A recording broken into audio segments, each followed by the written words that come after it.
Hello student. The chapter what I was discussing, I shall continue the same chapter, and the day's topic it is migration. So migration, it is movement of people from one place to another by changing their permanent or temporary residence. It is called migration. Migration, it is of the two types. One is external, another is internal. External migration, it is moving from one country to another country, and internal migration, it is of two types, means within the country. It is one is interstate and another is intrastate. It is state to state migration, from one state to, say, from Assam to West Bengal to Tamil Nadu, like this. And intrastate, it is within the state, from district to district. Now this is the current system of migration. Now earlier, during the during different times, okay, during different times in the past, okay, so people belonging to different communities, mainly here it is ought to mention that means Austroasiatic, Mongolian, Aryan and the Dravidian races, okay, migrated to India, and as a result, okay, so as a result, what they did at that time, they permanently settled down here in India. So, but in the recent time, okay, so recent time, these are the external and the internal system of this migration. Now, causes like this disparity in the social and the economic development, increasing pressure on land and opportunities of employment, expansion of education, marriage and other work and work opportunities, and the modern facilities, okay, facilities. These are the factors, okay, which encourage migrants, okay, migrants to migrate from place to place. Here in the external migration also, people go, okay, people go out of the country for number of causes, okay. So these are means opportunities of employment, and other causes are also there. Sometimes people migrate from one country to another country for medical, okay, medical purposes, and for the very this for treatment, okay, for treatment. Now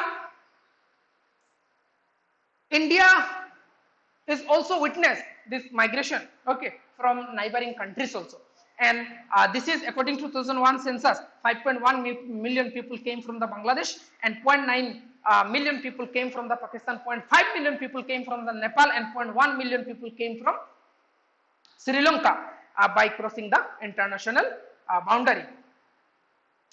So basically, due to political, economic and the social and educational reason, so such migrants have taken place. Now this is all about the migration. Now what are the different impacts of this migration? We will see now one by one. Due to migration, okay, due to migration, variations in the community, religion and languages are increasing. As a result, colorful, okay, colorful cultures have grown in the country. So it is not that at present time all these are colorful, okay, colorful cultures have grown. It is not that. So from ancient period, okay, from ancient period to till today, so the people who came and settled down here, and this assimilation, in the process of this assimilation, so people assimilated themselves with the local culture, tradition, custom and all this, and as a result what happened, a colorful this culture have grown. Now it is because of this migration, it changed, okay, it changed the economic sector and expanded trade and commerce, and also migration changed the demographic structure of the country in different areas or region. Now migration also change, it also results population growth, density and literacy rates, okay, are also changed because of this process of migration. Migration contributes directly to the growth of the population, okay. So while discussing these causes, okay, causes of population growth, so we came across this point that one is means when birth rate will be more and the death rate will be less, then population increase, and another is migration. So here it is migration. So this migration contributes directly to the growth of the population. Now it is because of this migration that sometimes serious, okay, some serious religious and the social and the political problem may take place in future. So it is these migrants, okay, sometimes they suffer from a mental pressure as well as fail to adjust with these new places as well as the new societies. So these are the impact of this migration we are discussing. Now it is because of this migration the political situation of the country or the state are on the way to change. So these migrants are changing the demographic structure of the country as well as the different other regions or the states. So this may in future, okay, change the political situation or the scenario of the country or the states. Now population and sustainable development we will discuss. This is the last topic of this chapter. Now population, man is important organic element of the physical environment, and man is more, okay, man is the impact of man is more on the physical environment, and this man as compared to other creature is developed in term of physical, mental and intellectual level. So man has altered the physical environment. It is because of our activities, okay, it is because of our activities and our work. So totally we have changed this physical environment, okay, and changing of this physical environment. So we are too, as we have been facing this environmental problem or the environmental degradation what we have already caused or damaged, and in the future also we are to face this problem, environmental degradation problem what we have already damaged or destroyed, okay. Now this the process of urbanization and the industrialization are continuing at a faster rate, okay, and this causes climatic changes. It means climatic changes are taking place. So it is because of our activities only. Now due to this reason there is much stress on the ecosystem. The root cause it is the population growth, okay, population growth is the root cause, and it is because of this population growth and out of this total population and to fulfill our daily needs, okay, so we have been expanding the human settlement by clearing the patches of forest land. So because of this number of this factor there is a great threat. Because of this means the environmental degradation, okay, environmental degradation what we have already done because of this, okay, so there is a great threat to the Indian population and the society. If these are not means repaired or initiative or steps are not taken, okay, in the recent times, so Indian society or Indian population will be in danger. Now development process to repair this environment, physical environment, or to save this environment, we are not to stop all our activities, this manufacturing, urbanization, industrialization, but we are to do in a way that what the Brundtland Commission, okay, Brundtland Commission took the initiative that it is called what? Sustainable development.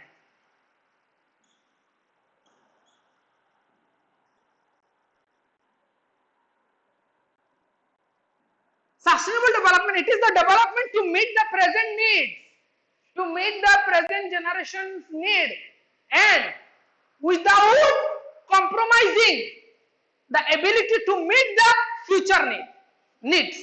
Say this forest resource. Now this forest resource at present if we exhaust or completely use all these forest resources, our future generation, they will not get. It is very easy. Okay, it is very easy to understand. So this sustainable development, the idea of this sustainable development should be there. So we have to meet our needs. We have to meet our needs without compromising the ability to meet the future generations need. Okay, that development, we have to develop ourselves, okay, by repairing the physical environment. Okay, so while using the resources, so resources should be used very judiciously and well planned manner. Okay, the different activities should stop. Okay, say shifting agriculture, open cast mining. Okay, people should made aware. Okay, so through different agencies or like NGOs. Okay, so people should encourage to plant more trees.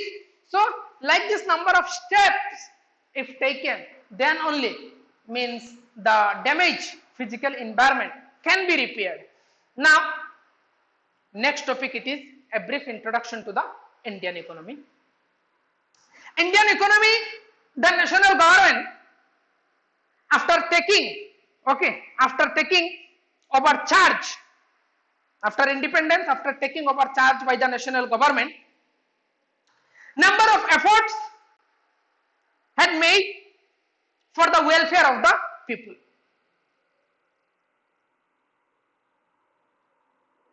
Till the present time, Indian government has been ruling the country for more than 60 years. During this period of time, government has taken and executed number of policies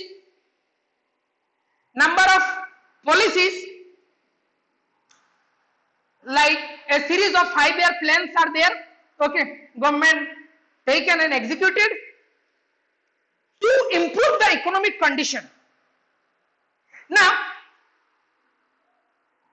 the main characteristics of Indian economy, if we see, then number of characteristics are there. First, it is the low per capita income. Low per capita, what is per capita income? It is the per person income. In a year, it is per capita income. So, per person income, now per capita income, it is very low. Slow growth of per capita income. Per person income, it is very slow. Okay, its growth rate is very slow.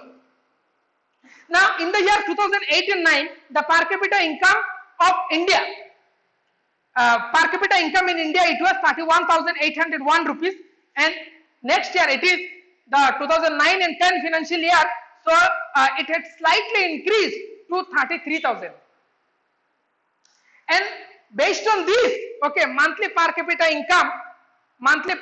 income is very low, and monthly per capita income in 2009 in the 10, it is 2,811 rupees.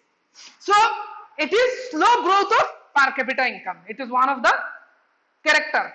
Excessive pressure of population. The rate of increasing this economic growth, the population growth is faster than the economic development. That is why excessive pressure of population on Indian economy. And next, it is poverty. Poverty, it is in Bengali, if we say garibi, okay, poverty. The people, near about 27% people live, okay, in this criteria, okay, below poverty, okay, below poverty line. One line is there to identify the people, okay, the people, those who are living under this line. Dependence on agriculture. Okay, Indian economy, more than 60% people are depending on agricultural activities. Now, growth of unemployment problem. Okay, unemployment problem is there. Okay, educated unemployment problem. Okay, so in this recent years, okay, in this last 2 to 3 years, so unemployment problem, okay, unemployment problem has also increased a lot. Next, it is planning based development. Now, per capita income in the year 2008 and 9, it was 31,000, and 2009 in the 10, it was 33,731 rupees. and based on this 2009 and the 10 year, so per capita per month, okay, so per month it is monthly per capita income, it is 2811 rupees. At the time of independence, India's population, it was 35 crores. But in the year 2011 census, according to 2011 census, so total population, it is 121 crore. You see. So national income of the country has increased in proportion to its population. Okay. So now the national income of the country has not increased. It has not increased in proportion to its population increase. Now it means the rate of population increasing, it is much higher than the national income. And what is national income? It is the goods and services, the value of goods and services produced in a financial year in the country, it is national income. And this national income divided by the total population, it is per capita income. Now India has been facing this problem of food, clothing, shelter, along with unemployment problem. So, and all these are because of high growth of population, or we can say it is population explosion. Now, when this problem, when people will be aware of this overgrowth of population, and when people will have their this family planning and all this, so somehow the problem can be solved. Next, it is that poverty. It is also another important characteristics of this Indian economy. 1/3 of the total people, okay, 1/3 of the total people live in India, and the poor people mainly live in the village area. 20 out of the 33 crore, 22 crore people live, okay, these poor people live in the village area. And based on this 2001 census, 27.5% people of India are poor, very poor people. So who could not meet their daily needs, food, shelter, clothing, medicine, and all this. So dependency on agriculture is an important feature of this Indian economy, and the people of India, the people of the country are self-engaged in the occupation relating to the agriculture industry, business, and the other services for their livelihood. Now, economic development of our country can be achieved through the development of agriculture, industrial sector, commercial, transport, and other sectors. Among all these sectors of Indian economy, so the agricultural sector has received much importance, as because Indian economy or Indian society is basically an agricultural based society, and because of this sector, agricultural sector has received much importance, okay, received much importance. So the people of country are meeting their basic needs, okay, basic needs for livelihood mostly from the agriculture, and because of this reason, so this sector, agriculture sector, has received much importance. Now, this sector received much importance. Some of the causes are there. Number one, the people of the country depend on agriculture for acquiring their basic material, whatever they need, okay, their daily needs, they are meeting all their daily needs from this sector only. More than 60% of the country, 60% of the population in the country working or engaged in this sector. Third, agricultural sector contributes major portion to the national income. That is why government also giving much importance on this sector only. So a large number of industries which have grown in the country basically gets raw material from agriculture sector. That is why it has received much importance. Now Like this agricultural sector, other sectors are also there. Industrial sector is highly important for the economy, and all kinds of these small and the large scale industries, okay, so have been contributing for the country's economic development, and this industrial sector has its notable importance in the Indian economy, said during the last 2009 in the 10 year. So only this industrial sector alone had contributed 28% of the India's total domestic product. Now, this contribution of this industrial sector are immense in case of country like India, where the unemployment problem is growing more and more, and with the opening of this industrial sector, it means or it results opening up of this employment scopes. So as a result, so with the expansion of this or the growth of this industrial sector, so it also results that the people are getting employment or the job opportunities. So in the meantime, about 3 crore 30 lakh people are engaged in the large and the small scale industries of the country. The demand, next it is that the demand for the consumable articles for the day by day and its use increasing along with the increasing population, and as a result what happened, the industries have helped in manufacturing all these articles, okay, to meet the daily needs of the growing population, and as a result goods like the food, cloth articles, okay, and the implements, tools, etc.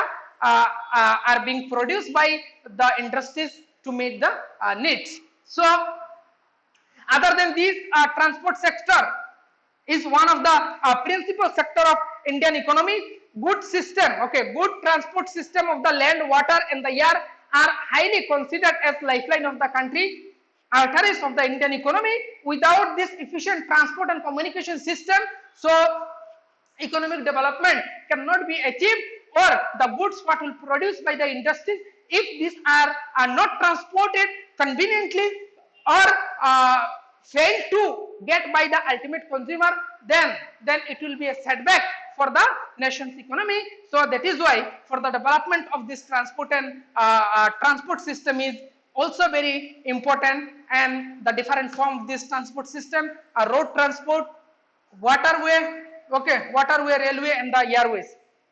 So this is all about the different characteristics of this Indian economy, and next it is the political division. So India is a vast country, and the country is divided into number of states and the union territories, and the states of India, number of states are there, okay, these are given in your book. So name of the state, total area and the capitals. So you go through all the states, okay. So recently as per the government of India, so Jammu Kashmir, okay, Jammu Kashmir converted into union territories, okay. So at present 28 states are there and total 9 union territories are there. So existing 7 and the total newly added 2, so total 9 union territories are there. So you go through all these ones, and if doubt is there, you write in the comment section. And this is all about the day's discussion, and it is the end of this chapter and end of this your full half yearly syllabus.